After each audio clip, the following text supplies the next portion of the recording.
ازيكم يا حبايبي، عاملين ايه؟ يا رب تكونوا بخير. النهارده هحكي لكم قصه حصلت لكل بيت، وخصوصا للطفل اللي اتعلق بالحب والبيت وفجأة لقى كل حاجه اتغيرت. محدش سأل الطفل قبل ما ياخد القرار، وده اللي خلاه يتأثر اكتر من اي حد. الطفل ما حضرش الجلسه، بس سمع القرار. سمعه في صوت الباب وهو بيتقفل، في شنطه بتتلم على استعجال، وفي حضن اتأخر. الأب كان شايف إن البعد أهون من خناق بيكبر، والأم كانت شايفة إن الطلاق آخر حل قبل ما تنهار.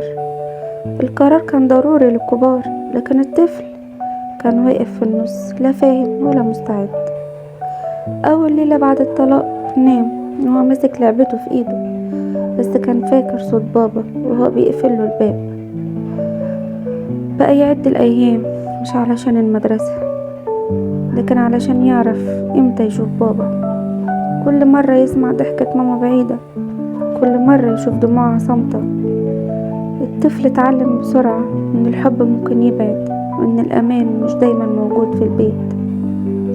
في يوم حاول يضحك مع صحابه، بس قال بابا مشي. هي جملة صغيرة لكنها شايلة عمر كامل.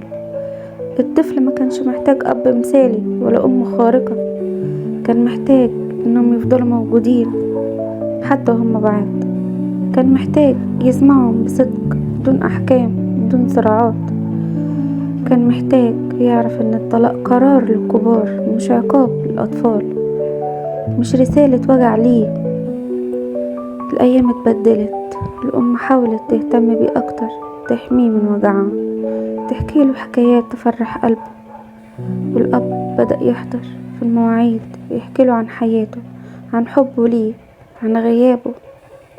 والطفل بدأ يفهم تدريجيا إن الغياب مش معناه إنه مش محبوب، وإنه الحب الحقيقي موجود حتى لو مش جنبك. وفي كل لحظة صعبة الطفل اتعلم إنه يشارك مشاعره، يطلع حزنه، ويبني أمانه من جديد. الدرس لكل أب وأم بعد الطلاق: مهما كان القرار صعب، مهما كان الطريق طويل، الطفل محتاج أمانك النفسي، صدقك في الكلام، احترام مشاعره، حضور ثابت حتى لو غايب. متستخدموش وسيلة ضغط، ولا تخلوه يحس انه السبب. الحب الحقيقي بعد الطلاق مش في البيت الكامل، الحب الحقيقي بعد الطلاق هو اللي يخلي الطفل يعرف انه محبوب حتى لو الطريق مش كامل. الطفل اللي يكبر وهو حاسس بالأمان هو اللي هيعرف يوصل لحياة أفضل، هو اللي هيعرف يحب من غير خوف، هو اللي هيعرف يكمل. أشوفكم إن شاء الله المرة الجاية. مع السلامة.